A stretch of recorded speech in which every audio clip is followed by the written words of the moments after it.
2026 বিশ্বকাপ ফাইনালে স্পেনের দুর্দান্ত ডিফেন্স যদি কেউ ভাঙতে পারে, দ্যাট ইজ লিওনেল মেসি। এই কথার ওপর আপনার ভরসা আছে? লিওনেল মেসির ওপর আপনার বিশ্বাস আছে সে ভাঙতে পারবে?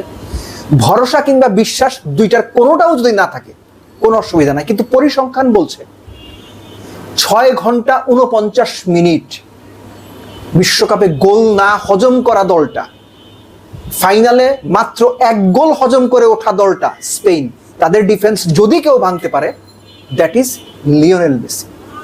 নাম্বার সেগুলোই বলছে, 8টা গোল, 4টা অ্যাসিস্ট, বিশ্বকাপে সবচেয়ে বেশি 12 অ্যাসিস্ট, ভুলে যান। বিশ্বকাপের প্রথম ম্যাচে হ্যাটট্রিক, পরের ম্যাচে 2 গোল, ভুলে যান। এই বিশ্বকাপের সবচেয়ে বেশি বিগ চান্সেস কে ক্রিয়েট করেছে? মেসি, 8টা, যার মধ্যে এক্সপেক্টেড গোল ছিল 7টা। সবচেয়ে বেশি ড্রিবল কে করেছে? মেসি, 25টা। 39 বছর বয়সে বিশ্বকাপে সবচেয়ে বেশি ড্রিবলের রেকর্ডটা তার এখন। মেসি সবচেয়ে বেশি শট নিয়েছেন, 34টা। বিগ চান্সের পাশাপাশি নর্মাল চান্স ক্রিয়েট করেছেন, 25টা। থ্রু বল, 15টা। লাস্টলি পিন পয়েন্ট ক্রস বা পারফেক্ট ক্রস, আবারও বলছি, পিন পয়েন্ট ক্রস কিংবা পারফেক্ট ক্রস বিশ্বকাপে সবচেয়ে বেশি করেছেন কে? মেসি, 19টা। সবশেষ নকআউট পর্বের 3 ম্যাচ আপনি দেখেন, left foot, right foot, corner থেকে মেসির যে ক্রসগুলো, ইঙ্গিত পাচ্ছেন আপনি?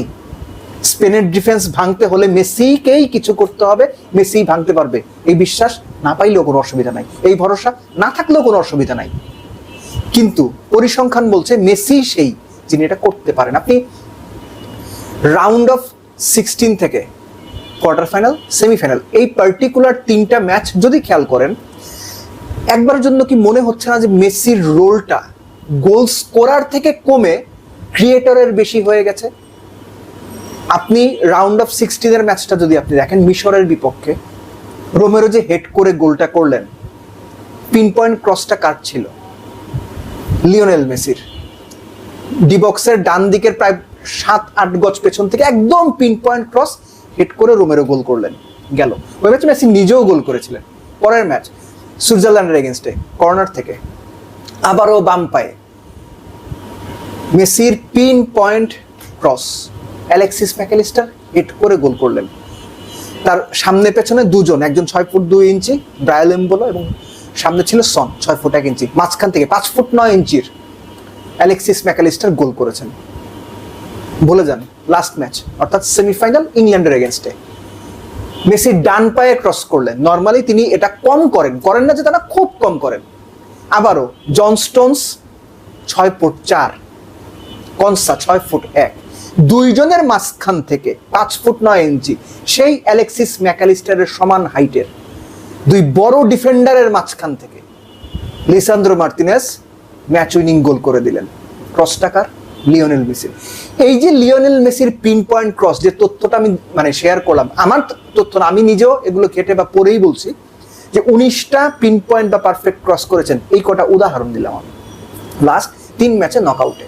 শুধুমাত্র তাই না, মেসি এখন যে সবচেয়ে বেশি ড্রিবলের সংখ্যাটা বললাম আমি, যে 25 ড্রিবলস এই বিশ্বকাপে সবচেয়ে বেশি, তাকে আপনি খেয়াল করে দেখেন ইংল্যান্ড ম্যাচে বেশিরভাগ সময় যখনই তিনি একাধিক প্লেয়ারকে ডস করে বের হয়ে যাওয়ার চেষ্টা করেছেন বা টিপিক্যাল মেসি টাইপে ভেতরে ঢোকার চেষ্টা করেছেন, 2 জন 3 জন 4 জন, বেশিরভাগ সময় মেসিকে থামানোর জন্য বল প্রয়োগ করতে হয়েছে, ফাউল করতে হয়েছে। 39 বছরের একজন মানুষের কথা বলছি আমি। আপনার মেসির উপর ভরসা নাই থাকতে পারে, কোনো অসুবিধা নাই। আপনার মেসির উপর আত্মবিশ্বাস নাই থাকতে পারে যে মেসি ভাই পারবে না, স্পেনের সাথে খেলতেই দিবেন না, হইতেই পারে। কিন্তু সেমিফাইনাল পর্যন্ত এই বিশ্বকাপের আর্গুয়েবলি কিংবা অনেকের কাছে best player Lionel Messi. Golden boot, golden ball জিতবেন কি আমি জানি না, এটা সময় হলেই দেখা যাবে, কিন্তু পারফরমেন্স ওয়াইজ সংখ্যাগুলো বলছে বা স্ট্যাটিস্টিক্স বলছে মেসি এখনো পর্যন্ত বেস্ট পসিবল প্লেয়ার 2026 বিশ্বকাপ। এবং স্পেনের যে ডিফেন্স, সেটা যদি কেউ ভাঙতে পারে, that is Lionel Messi. So strategically কিংবা ট্যাকটিক্যালি আমার মনে হয় যে দুর্দান্ত একটা ম্যাচ হবে। সম্ভাব্য 2 সেরা দলই ফাইনালে উঠেছে, কিন্তু 2 দলের সবকিছু যদি আপনি হিসেব করেন, একটা মাত্র মানুষই ব্যতিক্রম, একটা মাত্র মানুষই দিন শেষে সবচেয়ে বড় পার্থক্যটা গড়ে দিতে পারেন, যদি তিনি মোটামুটি একটু স্পেস পেয়ে যান কিংবা মোটামুটি একটু সুযোগ পেয়ে যান, সেটা লিওনেল মেসি। এই একটা ব্যাপার, চাইলে আপনি নাই মানতে পারেন, কিন্তু আপনার আমার মানা না মানায় কিছু যায় আসে না আসলে অ্যাকচুয়ালি। কেননা পৃথিবী সাক্ষী গত 15-18 বছরের ফুটবল সাক্ষী। Lionel Messi is the most influential difference maker on the pitch. Football মাঠে ডিফারেন্সটা মেসিই করতে পারেন। সো লেটস সি স্পেনের দুর্দান্ত মিডফিল্ড কিংবা আরো দুর্দান্ত ডিফেন্স ভেদ করে মেসি তার সেই চুলচেরা পাস, থ্রু পাস দিতে পারেন কিনা, সেই পিন পয়েন্ট ক্রস করতে পারেন কিনা, সেই বিগ চান্স ক্রিয়েট করতে পারেন কিনা, মোস্ট ইম্পর্টেন্টলি অ্যাসিস্টের পাশাপাশি গোল করে আর্জেন্টিনাকে জেতাতে পারেন।